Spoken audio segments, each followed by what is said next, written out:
Bro വാ, നിന്റെ ചേട്ടൻ സൂരജ് പോയില്ലേ, അതൊക്കെ നിന്നെ അങ്ങ് പറഞ്ഞു വിട്ടുതരാം. നീ വാ, നീ വന്ന് കയറി തന്നെ ഉണ്ടെങ്കിൽ നീ മൊത്തം കൊണ്ടൊന്ന് കയറി നോക്കിയാണ്.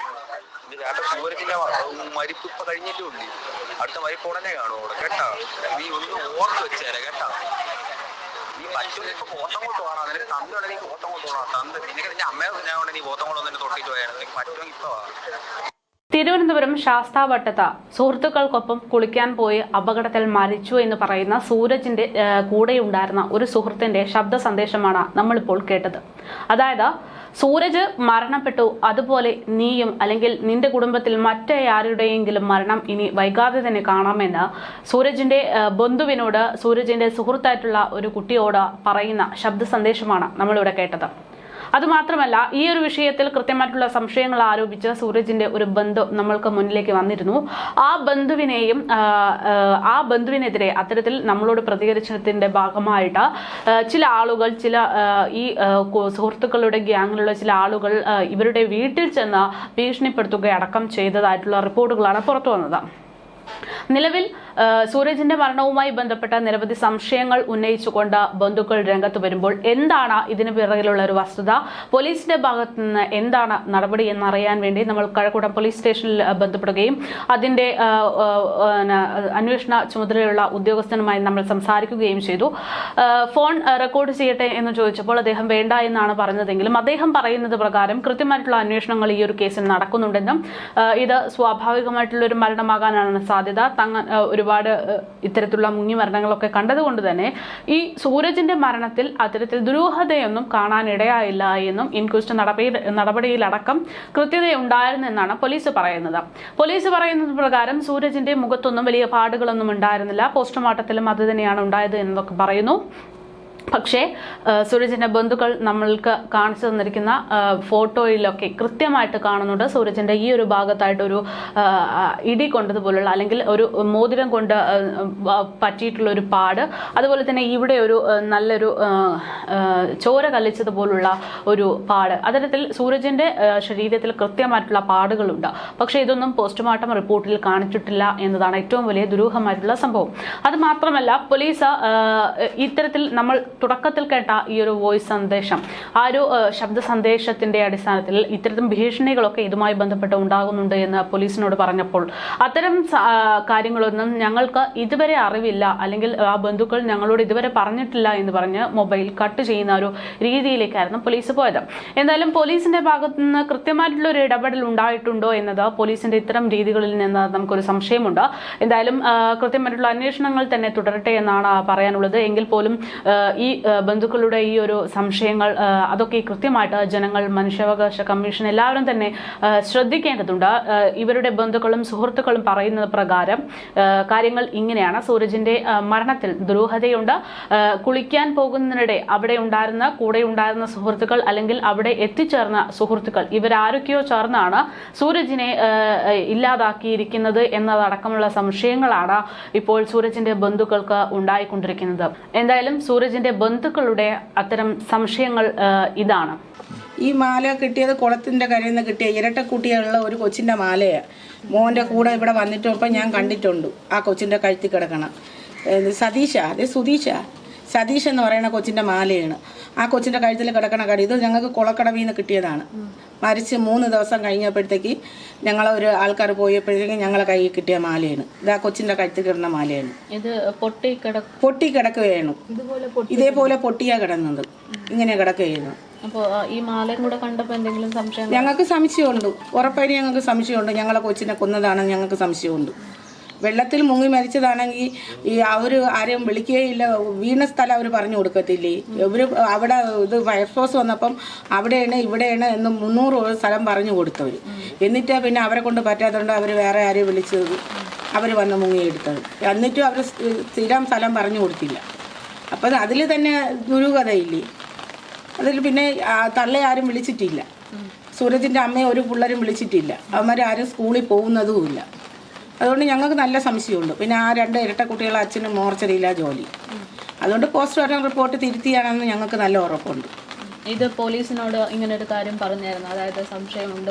അന്ന് പോസ്റ്റ്മോർട്ടം വന്നത് ഇപ്പോഴാണ് വന്നത്, ഇന്നലെ കിട്ടിയത്. അതിന് മുമ്പ് പരാതി കൊടുത്തിട്ട് അവരാരും വന്ന് ഇവിടെ തിരക്കിയിട്ടൊന്നുമില്ല. പരാതി കൊടുക്കാൻ പോകാൻ ഇറങ്ങിയപ്പോഴാണ് ചാനലിൽ നിന്ന് പറഞ്ഞെന്ന് പറഞ്ഞത്. അതെന്താണ് പോവാതിരുന്നത്? കഴക്കൂട്ട സ്റ്റേഷനില്ലേ ഒന്ന് കൊടുത്തിട്ടുണ്ട്, അവരതിനെപ്പറ്റി അന്വേഷിച്ചിട്ടില്ല.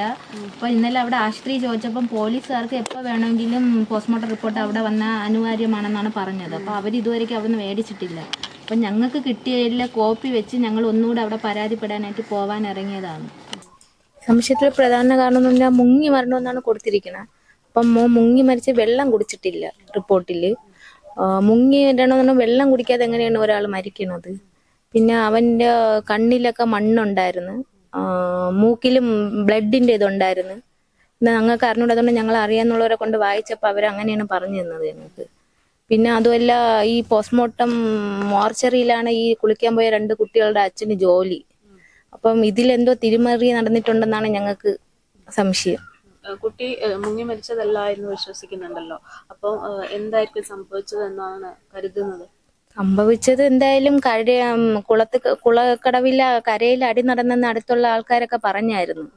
അത് നടന്നതിലും ഒരു കുട്ടിയെടുത്ത് കുളത്തിൽ എറിയണത് കണ്ടെന്ന് അടുത്തുള്ളവരൊക്കെ പറഞ്ഞായിരുന്നു. അപ്പൊ അങ്ങനെ എന്തോ സംഭവിച്ചാണ് മരണം എന്നാണ്. ഈ സംഭവത്തിലെ പോലീസിന്റെ ഇടപെടൽ എങ്ങനെയായിരുന്നു? പോലീസ് സ്റ്റേഷനിൽ ഞങ്ങൾക്ക് സംശയം തോന്നി ഇവിടെ കഴക്കൂട്ട CIക്ക് പരാതി കൊടുത്തായിരുന്നു 28-ാം തീയതി. അപ്പൊ അവര് അതിനെ തുടർന്ന് അന്വേഷിച്ച് ഞങ്ങളെ വീട്ടിലൊന്നും വന്നിട്ടില്ല. 2 തീരെ സ്കൂളിൽ ചെന്നെന്ന് ടീച്ചർ പറഞ്ഞായിരുന്നു. അപ്പൊ പരാതി കൊടുത്ത കുട്ടികളെ വീട്ടിലൊന്നും ചെന്നിട്ടില്ലെന്നാണ് അറിഞ്ഞത്. അപ്പൊ ഞങ്ങളെ വീട്ടിലും അവർ അന്വേഷിച്ച് വന്നിട്ടില്ല. കാര്യമായിട്ടുള്ള ഇടപെടൽ ഇല്ല, നടക്കുന്നില്ലെന്ന് തന്നെയാണോ? ഈ കുട്ടിയെ ഉപദ്രവിച്ചു എന്ന് പറയുന്നതിന് എന്തെങ്കിലും പ്രശ്നങ്ങൾ ഉള്ളതായിട്ട് അറിയാമോ? സൂരജിന്റെ സുഹൃത്തുക്കളായിട്ട് എന്തെങ്കിലും പ്രശ്നങ്ങൾ ഉള്ളതായിട്ട് അറിയാമോ? പ്രശ്നങ്ങളായിട്ടെന്ന് പറയുമ്പോൾ അതിൽ ചില കുട്ടികൾക്ക് മയക്കുമരുന്നിന്റെ ഇതുമായിട്ടൊക്കെ ഇടപാടുണ്ടെന്ന് പറഞ്ഞ് ഇത് അറിയാം. അപ്പൊ അങ്ങനെയുള്ള വൈരാഗ്യം ഉണ്ടോ എന്നൊരു സംശയമുണ്ട്. സൂരജ് രാവിലെയാണെന്ന് തോന്നല് കുളിക്കാൻ വേണ്ടി പോകുന്നത്? ഇല്ല, അവൻ ഇവിടെ കിടന്ന് ഉറങ്ങിയായിരുന്നു. അവൻ അങ്ങനെ മഴ പെയ്താൽ വെളിയിൽ ഇറങ്ങൂല. അവൻ മൂടി പൊതിച്ച് കിടന്ന് ഉറങ്ങാറാണ് പതിവ്. അപ്പം 11 മണി വരെ ഇവിടെ ഉണ്ടായിരുന്നു. അവ ചേച്ചി പല്ലി വെച്ചിട്ട് ഇവിടെ ഇരുന്നപ്പോഴാണ് കൈലാസ് എന്ന് പറഞ്ഞ കുട്ടി വിളിച്ച് അങ്ങനെ പോയത്. അപ്പം അവര് കുളിക്കാനാണ് വിളിച്ചത്. കുളിക്കാൻ പോകാന്നിട്ട് ഓന്നും പറഞ്ഞ് ഇവിടെ നിന്ന് പോയി. എന്നും നടന്നു പോണ ബസ്സിലാണ് പോയത്. 12:45-നും 12:30-ക്കൊക്കെ കണ്ടവരുണ്ട് മോൻ നടന്നു പോണത്. 12:30-ക്ക് കുളിക്കടവിലോട്ട് നടന്നു പോണത് കണ്ടവരുണ്ട്.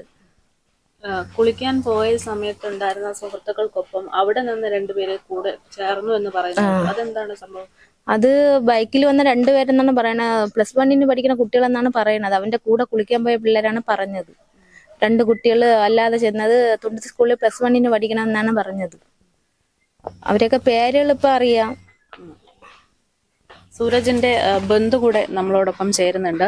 കൂടുതൽ സംശയങ്ങളും കാര്യങ്ങളും എന്താണുള്ളത് അവര് കൂടെ നമ്മളോട് വ്യക്തമാക്കുകയാണ്. ചേച്ചി, എന്താണ് ഇപ്പോ അമ്മ പറഞ്ഞതിനേക്കാൾ കൂടുതൽ ഒരുപാട് സംശയങ്ങളുണ്ടല്ലോ? പോസ്റ്റ്മോർട്ടം റിപ്പോർട്ടില് മോൻ മരിച്ച ടൈം സ്ഥിരീകരിച്ചിട്ടില്ല ഡോക്ടർ. പിന്നെ പോസ്റ്റ്മോർട്ടത്തിൽ മോന്റെ മൂക്കിന് ചോര വന്നിട്ടുണ്ടെന്ന് പറഞ്ഞത് എന്തുകൊണ്ടാണ് ചോര വന്നതെന്നും ഡോക്ടർ അതിൽ പറയുന്നില്ല. പിന്നെ അത് മാത്രമല്ല, മോന്റെ കൈയൊക്കെ നല്ല നീല കളറായിരുന്നു എന്ന് പറഞ്ഞു. അപ്പം മരിച്ച് ഇത്ര ടൈം കഴിയുമ്പോൾ മാത്രമല്ലേ ഒരു ബോഡി ഇതാവത്തുള്ളൂ. പക്ഷേ ഇത് പെട്ടെന്ന് ഇങ്ങനെ നീല ആവണമെങ്കിൽ അവിടെ എന്തോ സംഭവിച്ചിട്ടുണ്ട്. ആ കുളത്തിന്റെ അവിടെ എന്തോ സംഭവിച്ച് അവിടെ എന്തൊക്കെയോ ആണ് പ്രശ്നങ്ങളാണ് എന്തോ ഇങ്ങനെ വന്നത്. അല്ലാതെ സ്വയം മുങ്ങി മരിക്കണമെങ്കിൽ എന്തായിട്ടും വെള്ളം വയറ്റിപ്പോവും. ഇതിപ്പോ ലങ്സിൽ മണ്ണ് മാത്രമാണ് കയറിയിട്ടുള്ളത് എന്ന് പറയുമ്പോഴത്തേക്കും അവിടെ എന്തൊക്കെയോ സംഭവങ്ങളുണ്ട്. അല്ലാണ്ട് സ്വയം മുങ്ങി മരിക്കാൻ അവൻ വിഡ്ഢിയല്ലല്ലോ. ആ കുളത്തിൽ അവൻ ഇതും കൂടെ കൂട്ടി 5-ാമത്തെ തവണയാണ് പോണം. അപ്പൊ അവൻ സ്വയം മുങ്ങി മരിക്കണമെങ്കിൽ അവന് ബോധമില്ല ആ കുളത്തിൽ ഇത്ര ആരമുണ്ട്, എങ്ങനെ ഇറങ്ങിയ വീഴും എന്നൊക്കെ ഉള്ള ചിന്തിക്കാനുള്ള കഴിവ് അവനുണ്ട്.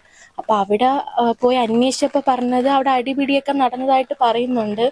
പിന്നെ ഇവൻ ഇവിടെ നിന്ന് 12:30-ക്ക് പോയത് കണ്ടവരുണ്ട്. എന്തായാലും 12:45 അവിടെ എത്തത്തുള്ളൂ. ഞങ്ങളൊരു 1:30-1:45 അവനെ കാണാനില്ല എന്നുള്ള വാർത്ത അറിയുന്നത്. ആ ഒരു അരമണിക്കൂർ അല്ലെങ്കിൽ 1 മണിക്കൂർ കൊണ്ട് എന്തായാലും മുങ്ങി മരിക്കാൻ ഉള്ളൊരിതില്ല. പിന്നെ പോയി കൂടെ ഉള്ള കുട്ടികളാരും നിലവിളിച്ച് ഒച്ച വെച്ചോ അവിടെ ആളെ കൂട്ടിയിട്ടില്ല.